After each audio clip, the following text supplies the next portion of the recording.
16 blood draws, countless prayers, and more than a few tears. A whole season of watching numbers fall while emotions rose, dipped, and swirled. As I near the end of monitoring after my molar pregnancy, just 2 weeks before the due date we once held close and circled in hope, I'm pausing to honor and reflect on what this chapter has meant. Though the pregnancy was embryonic, it didn't feel right to keep calling it the mole. That language, while medically accurate, never matched the depth of what I experienced. It felt too clinical, too cold, so I named the experience instead. Selah Cyrus. Selah, a sacred pause, a breath, an invitation to reflect and let the silence speak. Cyrus, partly for the biblical king who, though unexpected, brought freedom and restoration. He helped displaced people return home and rebuild what was sacred. Restoration through disruption. A powerful reminder that even when things that arrive in wild or unexpected ways can usher in transformation. And yes, partly for Miley Cyrus too, because this pregnancy came in like a wrecking ball, shattering expectations, rearranging everything, and leaving a mark we'll never forget. Selah Cyrus was never a baby in form, but the pregnancy was real. The shift was real, and the grief, complicated, unspoken, sacred, has been very real. A ripple in our family story. A chapter in our becoming. A presence felt even as we move forward. And now I find myself in this strange in-between. I feel ready, then I don't. I want to get pregnant quickly, then I don't. I want to hurry, I want to wait. My heart wants to believe that everything will align again, but my body carries a quieter fear. I drew my AMH while we were trying for Ronan. It wasn't stellar, and that was in early 2021. I'm genetically predisposed to premature ovarian failure or early menopause. That knowledge hums quietly beneath every decision now, adding urgency where I wish there could be ease. More than anything, I wanted to do this again with my Autumn Cara, Amanda, Lorraine, Johns.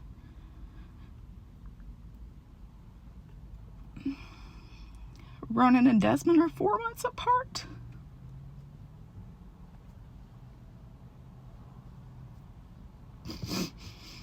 It was magic watching them grow together. Forrest and Selah, though Selah wouldn't have been the name for a baby who stayed, would have been 4 months apart too.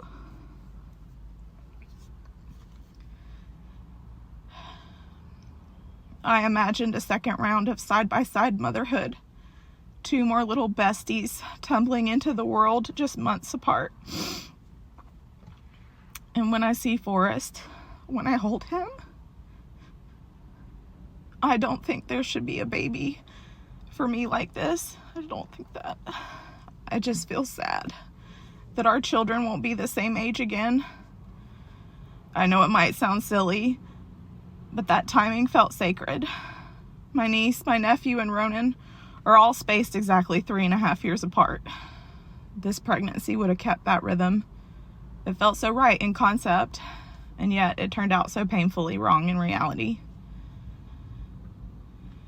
And yet we have no choice but to keep moving forward with a quiet knowing that someone more is meant to join us. A baby, a soul, the one we lovingly call TBD, Baby Durbin number 2, or our magic munchkin. I believe they're waiting in the heavenly nursery, and I believe they'll come barreling into our happy, hippie, lava lamp loving home when the time is right. We don't know exactly when our next baby will come, but I believe they're coming. It's not a maybe, it's not a wish. It's a quiet certainty that's rooted somewhere deeper. I don't want to call it manifesting, but I am living like they're on their way. I've organized our baby clothes and gear, prepped my breast pumps, researched new wearable options, thought about our childcare plan, and made a list of a few things we'll need. The door is open. Our hearts are readying to receive this blessing. That said, I'm nervous to get pregnant again, to be the vessel again. Will I feel that deep, bone-tired exhaustion I felt in early pregnancy with Ronan, combined with that creeping fear that the joy might vanish at any moment? Will I be overwhelmed with nausea and that sense that something just isn't right, like I was with Selah? Will I somehow know again from the second the 2 lines show up that something's off, or worse? Will I not know at all and be blindsided by another loss? I've worked with my doctor on a thoughtful plan for managing the first trimester should it come. One that monitors early and often, but also honors my wishes and my autonomy. Still, I'd be lying if I said I wasn't scared of walking that road again. In the car on the way to the ultrasound, where we learned there was no baby, I turned to Durbin and said, I don't think I can lose more than one. I don't think I can be someone who endures multiple losses. I know so many women do. They try for years, lose pregnancies, grieve anomalies and pre-viable births, yet still keep showing up. That kind of strength is awe-inspiring. But I also know myself, and I know my heart, my body, and my spirit are not built for endless attempts. I joked last time that I was hoping for a baby to just hop into my uterus, quick and easy. You know, like they promised us in sex ed. And honestly, it was quick, but the baby we longed for simply wasn't there. Durbin has had some hesitations about sharing this part of our journey, maybe out of a desire to protect me from questions or us from pressure. But what I've learned is that silence doesn't protect us, it isolates us. I've received messages from other women who felt seen, supported, and educated by my sharing, and I've never been good at cliffhangers, so I just couldn't leave this part out. Ronan, in his own way, is already preparing too. He talks often about wanting a baby. He calls him Sissy or Rory, though lately everything he names is Rory. I ask him how many babies are coming, and he always gives a different number, anywhere from 1 to 5. Lord help us. But the one thing that doesn't change is the sense that there's more love to give, more space in this family, more story to write, and more light to invite in. In all this, one thing has been unwavering. I have felt deeply cared for. My OB has gone above and beyond for me in every single way imaginable. My anesthesiologist treated me with individualized compassion and made sure that I was snowed in the best way possible. You know, the next time I have surgery, I'll try not to schedule it after being on call all night. I felt spoiled by the level of attention and quality of medical care I received. I was so grateful to have a pre-op nurse that was a former coworker. Catching up felt good, even though the circumstances were bad. I never saw my post-op nurse because I didn't have my glasses. But hey, thanks for the Dilaudid. And still I walked away from that OR table with new empathy. I laid down without my contacts in, blurry and exposed. I couldn't see, but I could feel the vulnerability, the fear.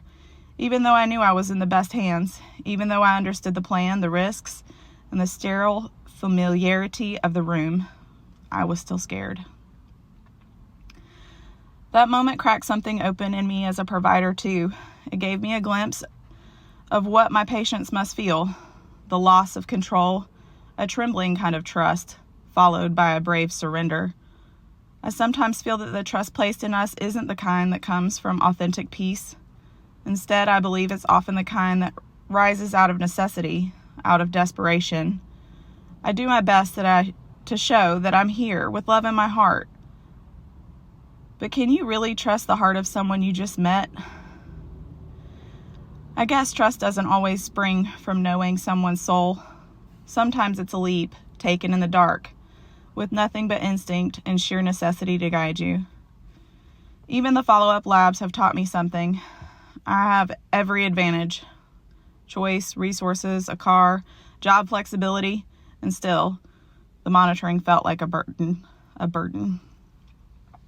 The nearest LabCorp was 25 minutes away, even though I was typically seen quickly, except for at the Walgreens LabCorp in Chamblee. 0 out of 10, do not recommend.